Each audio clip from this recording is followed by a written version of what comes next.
Welcome to HTK, a series devoted to discussing strategic forces issues of the day.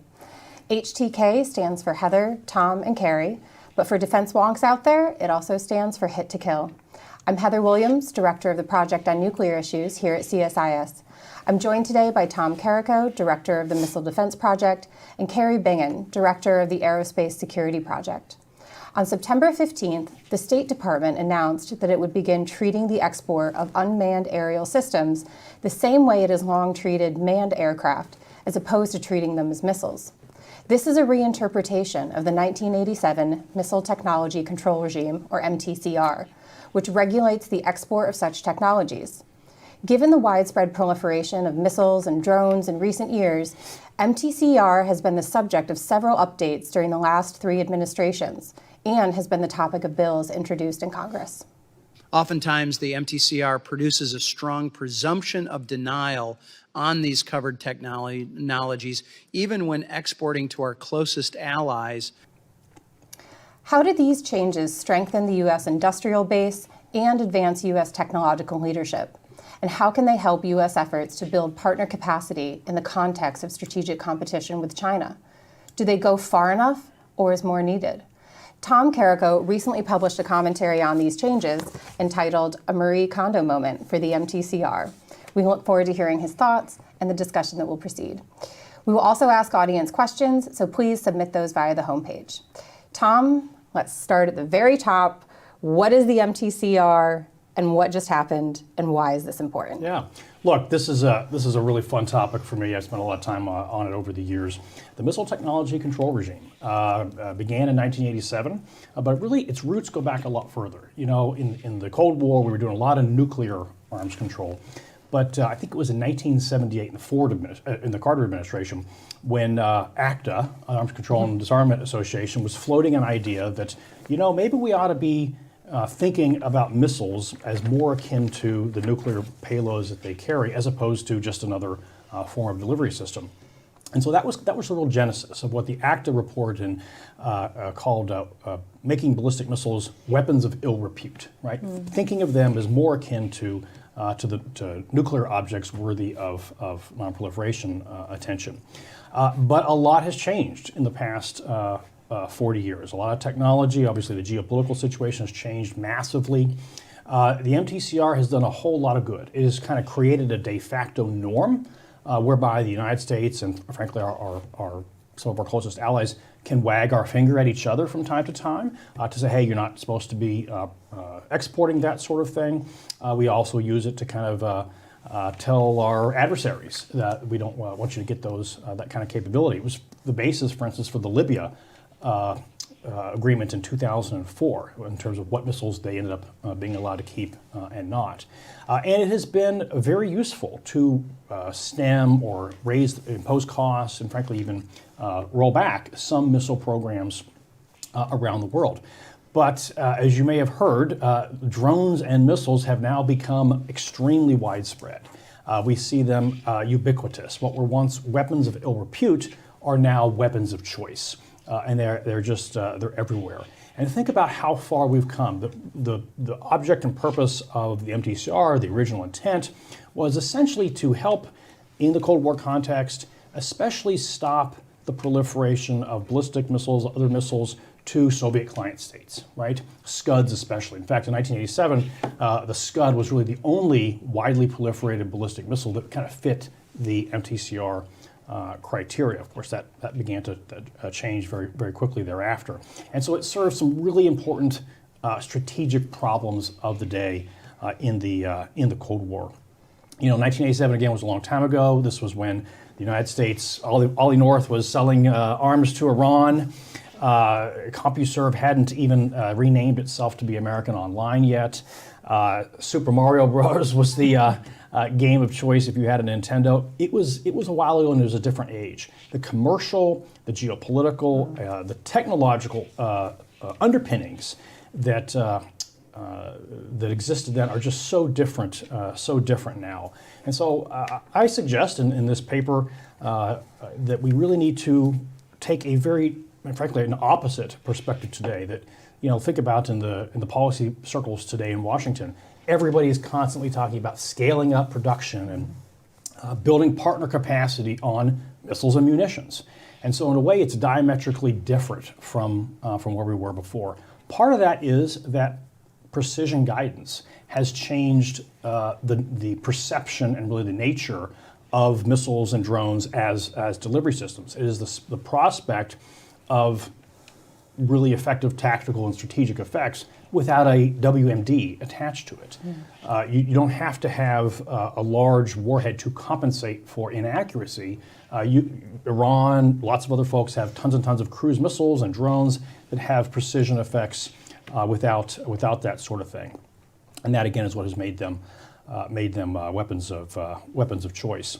And this is important. What is at stake here? This is about aiding conventional deterrence. If you don't want nuclear proliferation, you better get serious about conventional missile and UAV proliferation to our closest allies and partners. And I want to pull up here one image that I actually just got in yesterday. This is an image of some flags. This image warms my heart. I'm going to print this out and put it on my wall. I love this image. I'm going to give you a little background. In 2016, I gave a talk and wrote something that said, you will know that the pivot to the Pacific has begun when you see an Australian and Japanese flag hanging over the Tomahawk production line in Tucson, Arizona. These are those flags. Right below these flags, they are assembling Tomahawk missiles. You can pat the belly of the airframe, and you look up and you see these flags. It warms my heart because it has taken a very long time to get there. But lo and behold, giving that kind of long-range capability to our closest allies is just really, really important. So now, in terms of the loosening up of MTCR restrictions over time, in the first Trump administration, I would say it was very much a halfway house. But they basically said slower-moving UASs below 800 kilometers per hour, so think blimps, rotary wing, and some other fixed-wing UASs, had a lower standard of restriction called Category 2 as opposed to Category 1. The Biden administration actually did an executive order in January of this year, the very tail end of the administration, that really looked at especially loosening flexibility for certain recipients and kind of directives for the licensing of that sort of thing. The most recent, this month, change by the Trump administration picks up where they left off in the first one, which is to say, okay, we're going to treat all UASs as aircraft. And you know what? They are aircraft. I think it just makes really good sense. And the more I've kind of thought about this over time, I think you begin to appreciate that missiles just aren't that special. Drones just aren't that special. They're ubiquitous. They're everywhere. They're the most common thing on today's battlefield, and it just makes a whole lot of sense to not treat them as these weapons of ill repute. So lots to say here. This is certainly a pet rock topic of mine, but I think it also says a lot about the future of arms control and how we ought to be thinking about that.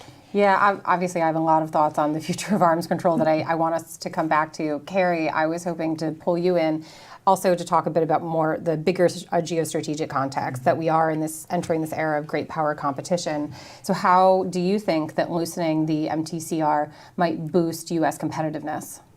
Well, it's funny, Tom said, hey, 1987, the circumstances were very different then than it is now. We do still have Super Mario Brothers, as my kids can attest to, but it looks very different today than it did nearly 40 years ago. And Tom, I really loved your piece and hearkening to this Marie Kondo thing that you write, if it doesn't spark joy, you write, send it on its way or tidy it up. And, when we look at MTCR, it's become self-defeating.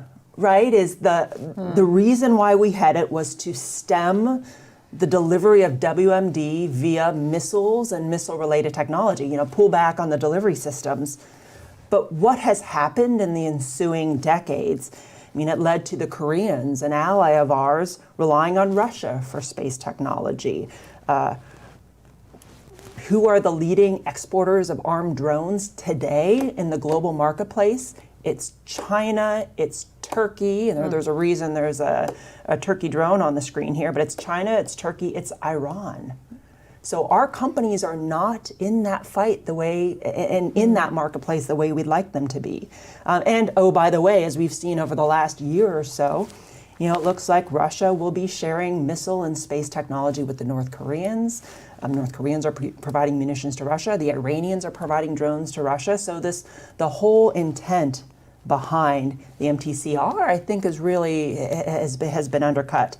For me here, the bottom line is that our policies are not keeping pace with technology and the pace at which the technology is evolving. So I think the policy guidance issued here, where it's no longer just a strong presumption of denial, but we're going to look at this, we're going to get things moving, and treat UASs as aircraft. I mean, it's a strong step in the right direction. I'd like to see us go even further, and hopefully we'll come back to space. But I do think it's a strong step in the right direction. So do you think it would be fair to say that with the MTCR, the U.S. to some extent was fighting with a hand tied behind its back, because obviously Russia, China, Iran were not totally observing these limits. And so in the geostrategic competition, in some ways, this was something that was holding us back. Do you think that's fair? I think that's right. I think it is important to remember this was put in place in the same year as the INF Treaty, right? And you know what? The INF Treaty went away, in part because of the global, from Russia and other places, demand for missile strike capability of that intermediate range. And so yes, I think it is, to Carrie's point, self-defeating on the commercial side. It's self-defeating on the non-proliferation side. I mentioned before that actually it's been nice to have a norm for these 500 kilograms and 300 kilometer kind of thing. But I don't think that the Iranians or the North Koreans were agonizing over MTCR norms when they were sending drones and missiles to Russia to use in Ukraine. I don't think Russia's agonizing or China's agonizing over it in terms of how they think about this. So I think the only place that this is, look, I may be overstating this, but I think the degree to which we've had a hand tied behind our back has sparked joy in Moscow and Beijing, but it's not sparking a whole lot of joy, I think, for us in our pursuit of, again, the pivot to the Pacific, the scaling up of production for our allies and partners. And so I say anything that gets in the way,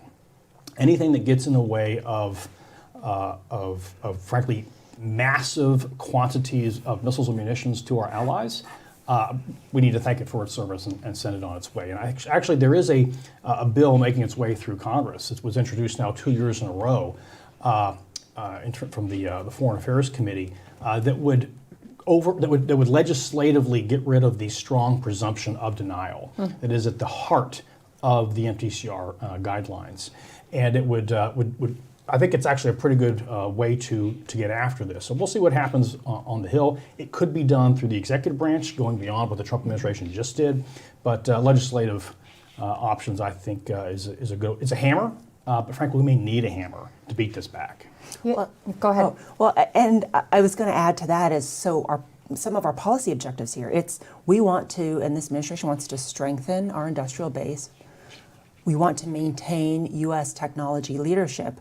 But here's where that hand tied behind your back manifests itself. Many of these leading U.S. technology companies, whether they be your traditional primes, many of your scrappy startups and companies growing, have phenomenal technologies. Our allies and partners want the technology, they want access to those weapon systems, because they're helping us in the fight, right? And they're helping deter abroad.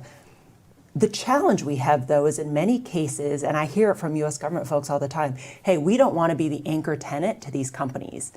What anchor tenancy means is the U.S. government is the sole or primary customer of those weapon systems, of that technology. Well, the best way for the U.S. government not to have to be the sole customer of all these companies is you let them sell abroad. And we're not talking China here. I want to be very clear. We need to maintain a high wall against exporting our advanced technology to China. Very clear on that. But for our allies and partners who are in the fight with us, who we're interoperating with, exercising and training with, et cetera, there's an opportunity here, and there's a demand signal there. They want our stuff. And when they buy our stuff, that is revenue that goes back into our companies, helps to keep them afloat, because if they don't have that revenue, there's a risk that some of them dry up, and we're frankly seeing that in the startup world right now. But that's revenue that they plow into more advanced R&D, product development to keep them on the leading edge. And it's not just the government that they're solely banking on. It's a more diversified set of customers. And it's building our partner capacity. You know, there always is a risk that the more you spread something out, it'll show up, and we see headlines about, Western ships or parts showing up in Russian drones in Ukraine. That is going to happen. There's no perfect drawbridge to be pulled up. Frankly, I think it's hubris to think that we can do that. I think it's also hubris to think that, well, if we just tie our hands, that the demand signal will go away. Well, actually, to your point, it's actually just spurred the creation of new suppliers, and so it's had some perverse effects. But every administration, we come in and we say we want our allies and partners to do more. We want our allies in the Trump administration. We want them to spend more and to build up capabilities so that we're not having to do everything. Well, help us help them, right? And help them do that sort of thing by removing the restrictions. And there's so many, especially in Australia. AUKUS is, on paper, it's so good because it is, hey, we're going to tear down all the walls, supposedly ITAR and MTCR, this kind of stuff. Well, it hasn't been going as well as we hoped, in part, and frankly, Kirk Campbell was noting how MTCR has been impeding AUKUS and AUKUS Pillar 2, for instance. And so I just find it very difficult to wrap my head around working through the MTCR as opposed to without it. I think it's also important that just because you were to get rid of something doesn't mean that it's the Wild West. It doesn't mean that all end user restrictions go away. Again, treating these things as we would fighter aircraft, guess what? We have all kinds of restrictions on fighter aircraft in terms of human rights, in terms of things like that, in terms of technology protection, security protections, all that sort of stuff. So I think it's important to not see this as a kind of a security blanket, that as long as we keep this in place, that we'll be okay, we can hunker down. The reality is always a little bit more complicated. Yeah, I think you're anticipating an observation I was going to make, which is about we can anticipate the criticisms of this. This is yet another guardrail that's coming down, yet another arms control obligation that the U.S. is abrogating and walking away from. And I'm reminded of some remarks by, I think, friends of the show, Pranay Vadi and Vipin Narang, in some speeches that they gave here where they talked about how hard they tried to preserve arms control. And obviously colleagues in the State Department and elsewhere in the Biden administration, but also even in the previous Trump administration, who really tried to preserve what was left of U.S., Russia, and other strategic arms control efforts.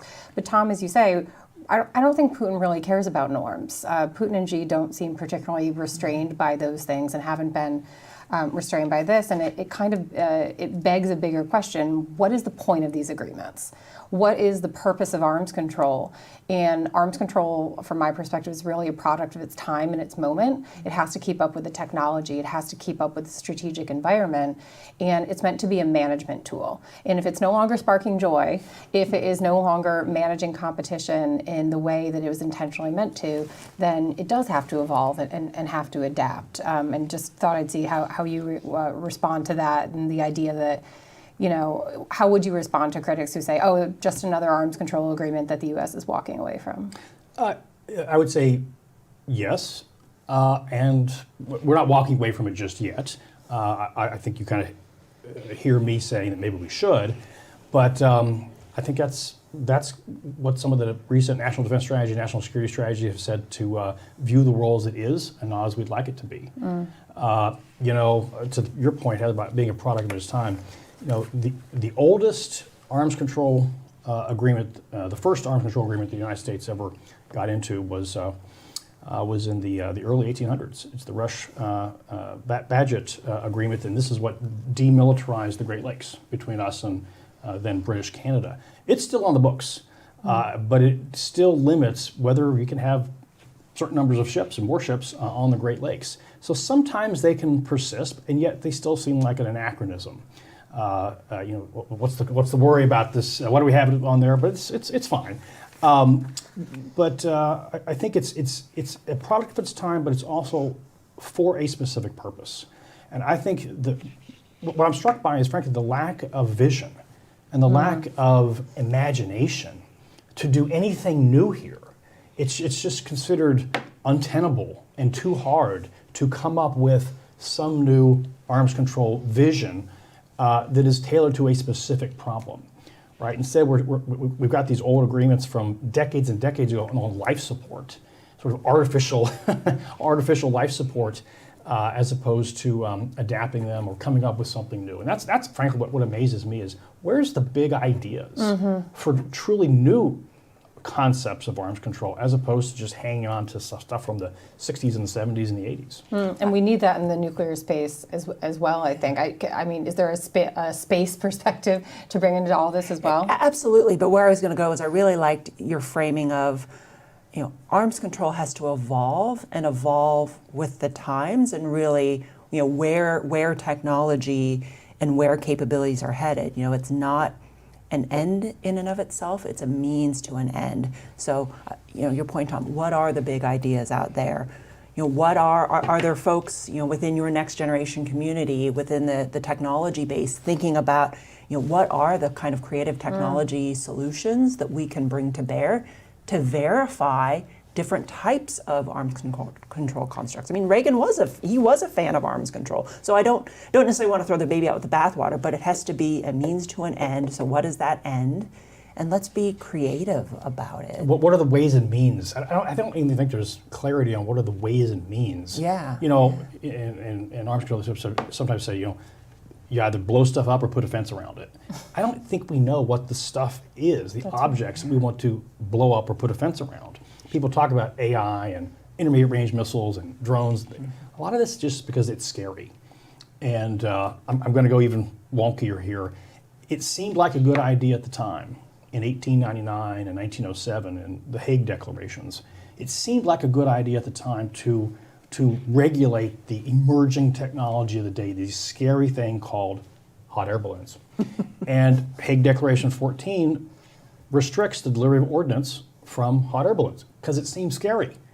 Well, that immediately became anachronistic when something showed up called airplanes. And, Katie barred the door. It's still on the books though. And so I think a lot of it is kind of emotional, that something seems scary, so we ought to think about how to regulate it, but I don't think there's sufficient clarity. And this is why, in the 1950s, we didn't really have any arms control then. We were in the wilderness, as it were. I think we're kind of in the wilderness now, and we have to figure our way out. And it feels like a moment of opportunity for that visionary thinking about arms control as well, because of the next generation who really care about these issues, because of new technology, but also because the president has opened the door on it. At least on the nuclear side, his repeated calls for denuclearization. No one's quite sure what that means just yet. But to me, it has signaled an interest within the administration in taking a leadership role on trying to adapt to this new era of competition and technological competition. And so I would say for everybody listening, this is your call for some visionary ideas about the future of arms control. And where the technology's gone, I really like your point. It has become so much more, and I'll use the word dual use, but in the space arena, Tom, what you reminded me, I know this is largely a discussion on MTCR and the relaxing of an approach to UASs, but I'll tell you, space is right on the heels, and related to MTCR is ITAR, the International Traffic in Arms Regulations, but these are defense-related technologies that are also, there's a high bar to exporting them. Let's look in the space world and what's happening in the startup community. You have commercial companies now building radar satellites to be able to image the ground day and night. You have companies that are collecting signals and locating those signals off like Chinese fishing vessels across the vast oceans. This is commercial technology, and yet they're still limited by ITAR. But when you think of what space, the applications of these space capabilities today, it's no longer just for military intelligence purposes. You're seeing it in Ukraine for evacuation route planning, war crimes documentation, maritime domain awareness, countering illegal fishing. Many of these things are not purely defense, and yet we still treat the data and information coming from these satellites as defense, and therefore we can't even sell it, or there's a very high bar to selling it to our allies and partners. This is to counter illegal fishing. Why is that treated in the same way as defense weapon systems? Because it's always been that way. Because it's always been Inertia. that way, Yeah. So I think And we're there's scared of upsetting the apple cart and doing something wrong. So there's a much, I'm very encouraged by this step, and I hope that it's one of many steps that tackle MTCR, ITAR, even foreign military sales, FMS reforms as well. Well, and I'll say, look, what the department just did, canceled JSIDs. And you talk about something that wasn't sparking joy. JSIDs. Yeah. Can you spell an acronym Oh, goodness. for the listeners? It's the defense acquisition Yeah. process. It's very bureaucratic and cumbersome. And it's the most common joke in the Pentagon is if we could only get China to adopt our acquisition processes, that would slow them down a bit. But so the Secretary of Defense just said we're going to cancel it. We're going to replace it with something else. It's TBD in terms of what that something else is. But I think sometimes you have to blow the system up before you can put it back together again. Just because you blow the system up doesn't mean that it's going to be not functioning. And that's kind of how I think about this stuff. So we've got some questions in, and this is a fantastic, I love talking about envisioning futures of arms control, and I want to bring us back just a little bit to the nitty-gritty details. One of the questions was, what specifically comes next? What does this competition look like? Does there need to be any more laws and regulations? Is this just increased production, increased partnership? What do the partnerships look like in practice? So can you kind of just maybe give a breakdown of what do you think will be the next steps that have to happen or are most likely to happen? Well, for me, I think that let me put it this way. As I've been thinking about this in recent months, on the one hand, like I said, the most common thing is talking about scaling up production of missiles and munitions. And you got this strong presumption of denial for missiles and drones. The phrase that comes to mind is cognitive dissonance. And I think kind of recognizing this cognitive dissonance that we have been tying our hand behind our back is the beginning of wisdom here. The second thing is, and this is nothing surprising, nothing original, is go read the last couple national defense strategies. It identifies what the pacing threat is, China, and I want to see proliferation embraced as policy. I want proliferation as policy to be unabashed. It is literally the logical consequence of saying we need to get more missiles and munitions to our allies. It's just that we like to talk in euphemisms sometimes, and I think we need to embrace that and also think through the logical consequences of that in terms of ITAR, and fixing the AUKUS thing, or excuse me, implementing AUKUS the way it was intended, and anything that gets in the way, I think we need to let go. Well, and policy changes are good, but policy changes are only as good as the implementation that follows. And a lot of this will fall to the State Department.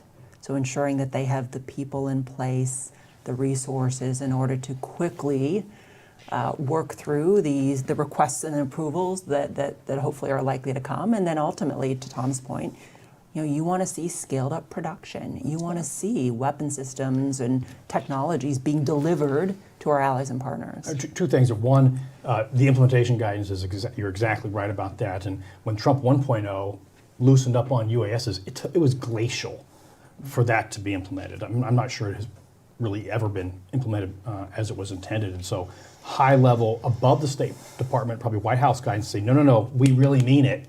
Go now and loosen up UASs. And I'm hopeful. I'm hopeful about that. But then you said production. And here's another potentially fatal flaw in the heart of the MTCR guidelines is that it has a very high barrier to transferring production facilities to allies and partners. So I don't just want to sell Tomahawks to the Australians. I want to help them build them. And that's a hard barrier to overcome with this framework. So to summarize in terms of next steps, scaling up production, delivery to allies and partners, proliferation is policy, implementation guidance, and then actually implementation. Carrie, I think you made a really important point about having the people, resources for the whole interagency to deliver on this, but then also helping allies and partners to develop their own production capability. And the vision thing. The vision thing for arms control, that's the hard one. That's for you. I'll take that as an action item. We are getting a couple questions here that seem to be, it's concern about this change might increase risks. Might increase risk during conflicts, during crises, in particular continued proliferation of these technologies by our adversaries. And so I'm just wondering, Tom, I think I'll start with you again on this one. Can you think of any tools, whether arms control or not, to mitigate any of those risks? Well, the risks are not specified here, but I'll name a couple of them. One is technology leaking, for instance, and then that getting captured. I'll just say, these are so not special, they've almost become commodities. You see Ukraine making millions of drones, and you see Russia doing the same. Like, at that point, it's just a function of, are you producing more than the other guy? It's not, oh boy, they'll get some secret sauce on a rotary wing drone, for instance. So I think the national security risk of technology leakage also needs to be offset by the national security risks of working with one hand tied behind our back.